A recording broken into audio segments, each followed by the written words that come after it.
Hi friends, good morning. అందరూ tea తాగారా? ఇదిగో మా ఇంట్లో అయితే కూరగాయలు కాసాయి ఈరోజు. చూడండి, ఏవి కూడా కూరకు సరిపోయేటట్టు లేవు. కొన్ని బెండకాయలు, కొన్ని టమాటాలు, 2 వంకాయలు, దొండకాయలు వచ్చాయండి.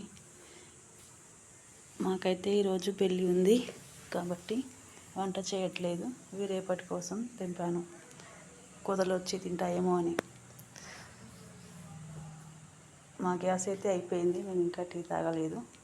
గ్యాస్ వచ్చే వరకు వెయిట్ చేయాలి.